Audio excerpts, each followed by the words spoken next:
And really, when somebody's getting ready to be a two-person assist, or they already are, they really need to have a sit-to-stand or full mechanical lift for safety. If the behaviors get very severe, uncontrolled, they are unpredictable, just can be aggressive and maybe a threat to themselves or to other residents or to staff, that also would not be appropriate.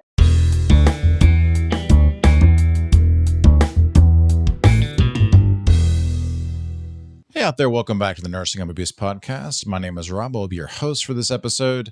Today we're talking about assisted living care. Who qualifies, what is assisted living care, and when does someone no longer qualify to be in an assisted living facility and they should go somewhere where there's skilled nursing?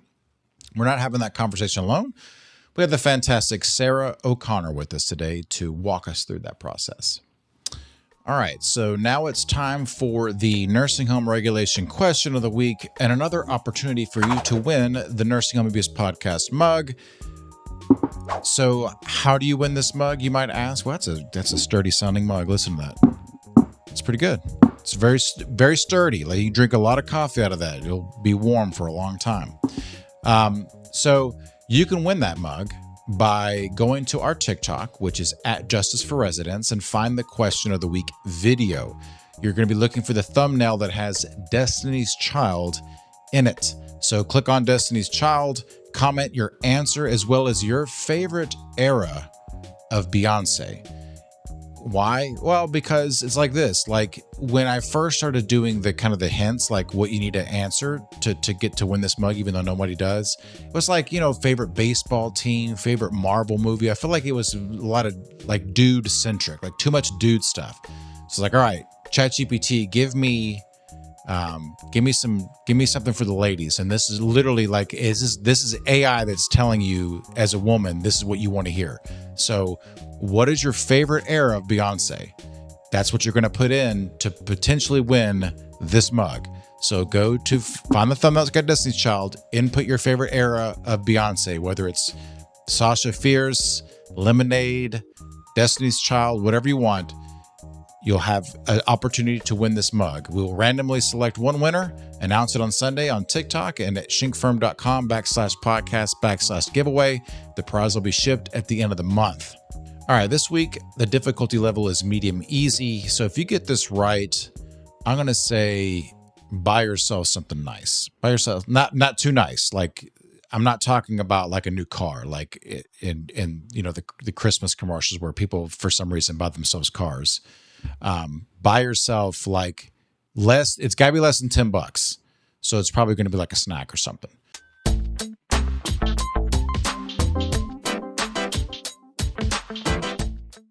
Under 42 CFR 483.12c, in response to allegations of abuse, the nursing home must do what?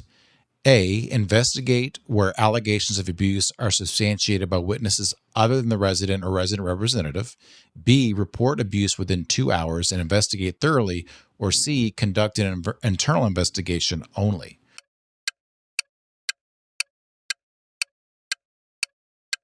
That answer is B.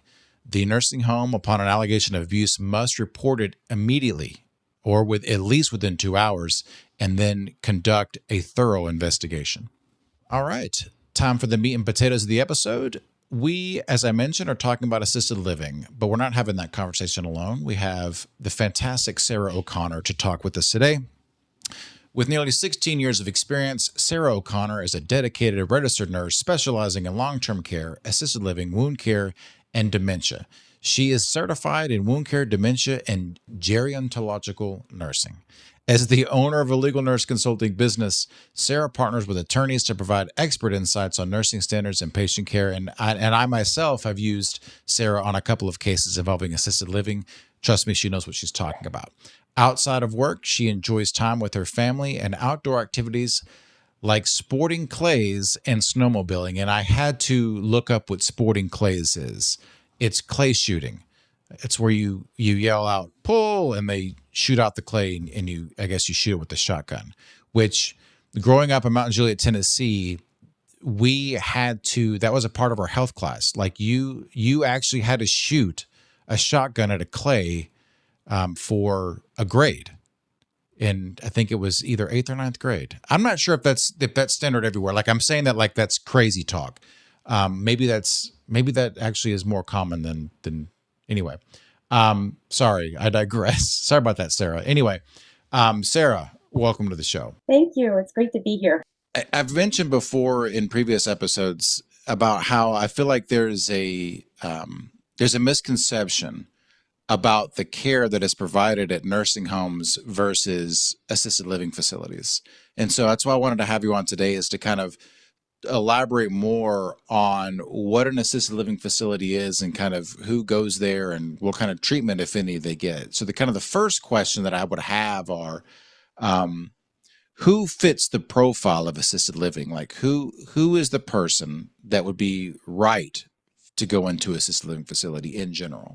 That's a great question. Assisted living is for folks who are medically stable and they need some assistance with their daily life, but they don't require that medical care, supervision, I should say. It does not require that medical supervision continuously around the clock. So it's like a bridge between the independent living and the nursing home. What are those, when you say those activities of daily living that somebody might need help with, what are those in general? That's a good question. Basically, well, I want to start off by saying it's what I forgot to say is that also assisted living is ideal for residents who might not be able to maneuver safely in their home, and not necessarily cognitive, but just the logistics of the house is just not safe to move around, or they're just getting the household chores are just becoming too cumbersome. So that's assisted living really takes the stressor off of their plate. And what the type of assistance that they would receive, well, the stressors that would be taken off their plate would be they don't have to make their bed anymore. They get their beds made, they get their laundry done, housekeeping comes in and the trash is removed. They don't have to cook their meals. The meals are prepared by a chef, and those stressors get removed and they really get to just enjoy the activity. So these residents are still fairly independent and can engage in the social activities. So when we're looking for somebody who is moving into an assisted living facility, we are looking at their functional abilities, the medical status, and their medical needs and their cognitive status. And so, what are their functional abilities? Well, we want to see how much help that we can give the resident with their IADLs, and that stands for instrumental activities of daily living. And that would be laundry, shopping, arranging transportation, scheduling appointments, using the telephone. Those are some of the examples of the IADLs.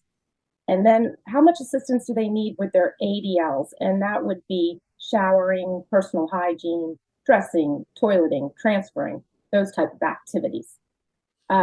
So we want to make sure that they are medically stable, that they are able, that their medical conditions are able to be managed within the facility itself and with outside providers.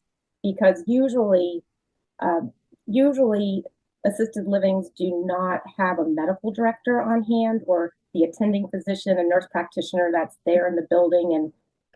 And if there's a problem, staff or nurses can call them anytime, day or night. And they don't. These residents have their own primary care physician. They have their own specialist. So it really needs to be looked at. Can these medical conditions be managed within the facility and with an outside provider? And are they stable enough to be managed safely in the environment as well? In a nursing home, we have an attending physician. We have a director of nursing that kind of oversees the direct nursing staff. You have registered nurses, you have licensed practical nurses, and then you have certified nursing assistants that do the kind of the ADL stuff that you've described. These are all people that have licenses, that have a certain amount of education they have to acquire to get those licenses, etc. Understanding that assisted living facilities are regulated from state to state, So every state is different in terms of what is required. Typically, Mhm. what is the certification or what is the training or what is the experience of someone that provides that IADL or ADL care in a typical assisted living facility, if any? I will start out by saying one of the reasons why we want to make sure that the person is medically stable and that their conditions are controlled is because there's usually just a nurse on duty during the day. Some facilities do have a nurse around the clock, but usually they're there during the day and then they go home. Now they are on call 24/7, but they're home. So who's left in the building are non-medical staff. We have your nursing assistants that go by caregivers or care managers, and they're usually not certified.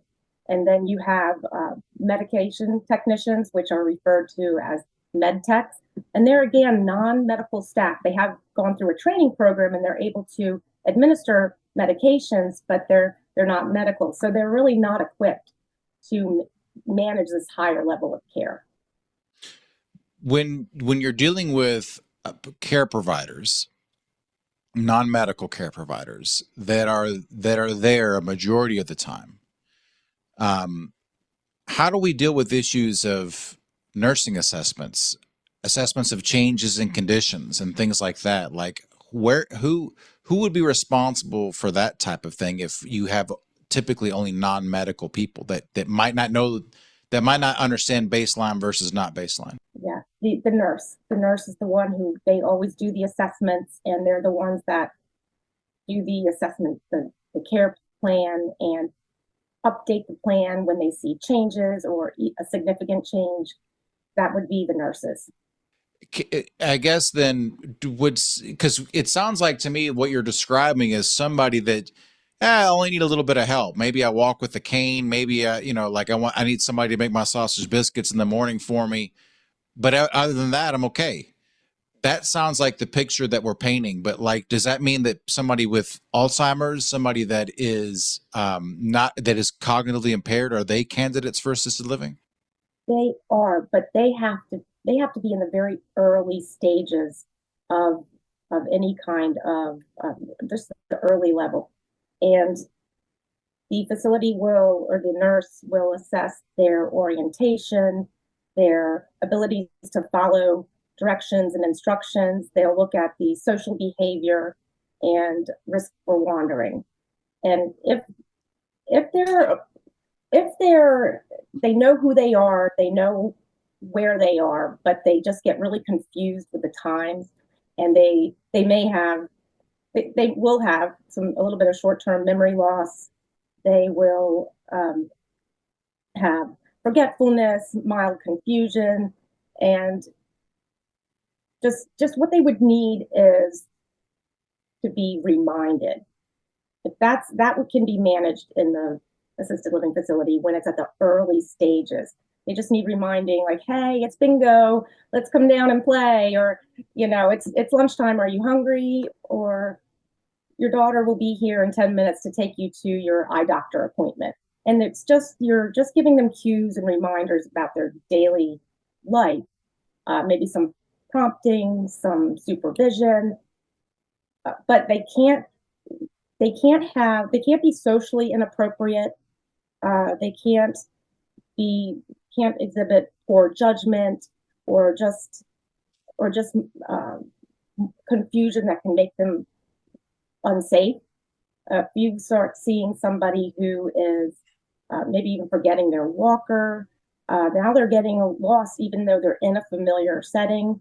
They are starting to show poor judgment. That's when that person needs to go into a memory care unit or a secure dementia unit that's locked, that can keep them safe. So that's an interesting segue here.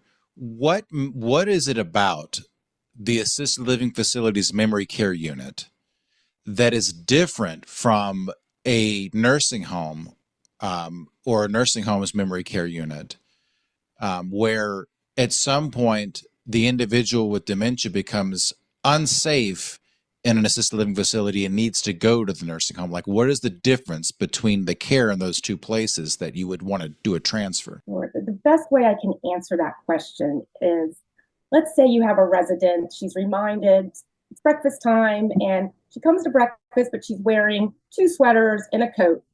And the staff can say, hey, Mrs. Smith, let's remove your coat while you eat breakfast. And then after breakfast, agreeable to go back up to the room. And what else would you like to wear? Maybe she wants to stay wearing two sweaters. That's okay. No harm, no foul. She's safe in the building. She's not trying to get out. She's now just wearing two sweaters. That's okay. But where you get into problems, where you get to really see the poor judgment, where this person needs to go into a memory care facility is, okay, Mrs. Smith came downstairs. She's wearing two coats or two sweaters, a coat, and now she's exit seeking, and she got out of the building, and it's 90 degrees outside.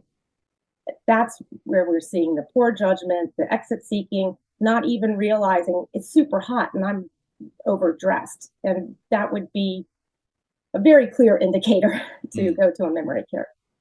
Where do you find there to be kind of the conflict or the issue of this person is no longer right for assisted living, like they need to go to somewhere else? Is that purely from a dementia standpoint, or is it mobility? Is it the ability to be able to move out of the assisted living facility, like ambulate out of the assisted living facility? Kind of where other than the dementia, where do you draw the line of like this person might not be good for assisted living anymore?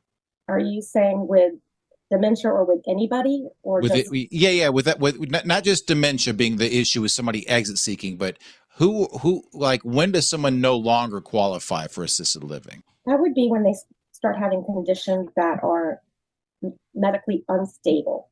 The type of care that's going to be given in an assisted living facility really has to be structured. There's supportive, there's structure, there's routine. There's not this emergent situation or something that needs some intensive clinical care. It needs to really be stable and predictable. And so when that person starts needing that 24/7 oversight, their chronic conditions are now more severe. They they need medical treatments. They need that continuous medical, and that's the key, medical oversight. So this would be people who are starting to need, and I guess this kind of is going to overlap with who qualifies, but uh, IV therapy, um, tracheostomies, tube feeding, ventilator support, that would not be appropriate in assisted living. Complex wound care, pressure injuries greater than a stage 2, bed bound would not be appropriate. And then transfers, that they need two people or more to assist with a transfer. That's really a slippery slope. They really need to be able to bear weight, and ideally not more than a one person assist. And really, when somebody's getting ready to be a two-person assist, or they already are, they really need to have a sit to stand or a full mechanical lift for safety for the staff and for the resident. Oh, and then if the behaviors, let's say they do not have a memory care unit, if the behaviors get very, I can't think of my word, but severe, uncontrolled, they are unpredictable, and just can be aggressive and maybe a threat to themselves or to other residents or to staff, that also would not be appropriate. I guess from a general standpoint, then from what you're saying is like you have with the nursing home, it's almost extremely clinical. These are people that have medical conditions that need nursing and physician care. And on the other end of the spectrum, you have essentially just almost like a home environment, right? Absolutely, absolutely. And that's a good point about the nursing homes, because one of the things that they do not have on hand, because it's home like, is oxygen. Another reason why we want the residents to be stable too. In a nursing home, if somebody requires oxygen right away, then it's readily available. When a resident lives in an assisted living facility, that oxygen has to be set up and ordered, just like if they lived in their own home. And same with the durable medical equipment. If somebody needs a hospital bed, that won't be readily available either. That would have to be set up just like if somebody was living in their own home. So yes, it needs to be as home-like as possible, what happens is the resident will bring in their own bed, their own furniture, their own personal possessions, even pets, and the family will come in and they'll decorate the room and they'll paint the walls and they'll really make it their own. And they have a um, they have a kitchenette with a refrigerator, some counter space with a microwave, sink, and cabinets, and they really get to make the place their own. And what they get to do then is they don't have the stressors of living, or of managing a household. They do not have to cook. So what they get to do is go to a fine dining room experience, a fine restaurant like style, and they get to choose food off of, choose an entree off the menu, and they have staff waiting on them, and then they get to enjoy a plethora of activities. They have happy hour, lifelong learning, exercise. Some places have swimming pools and a movie theater, and then there's the interactive activities, the like painting or uh, gardening, and just other interactive, the stereotypical bingo and trivia. And then they have musical entertainment and just points of interest. They can jump on a van and they can go where I live. Longwood Gardens is a major attraction, and they can go to areas of interest. They can go shopping and then just or country rides. So that's what they get to enjoy, and that's why it's. I guess I do want to say also that because they are higher functioning, the care can be more tailored to their preferences, and that is key to an assisted living.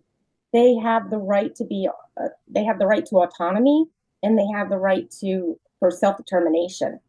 So that means with autonomy, that person can choose, they can be independent to choose what they want, and then self-determination, it kicks it up a notch, and they have the freedom to choose how they want to live their life, no matter what their medical conditions are, provided that they're stable. So that is their right.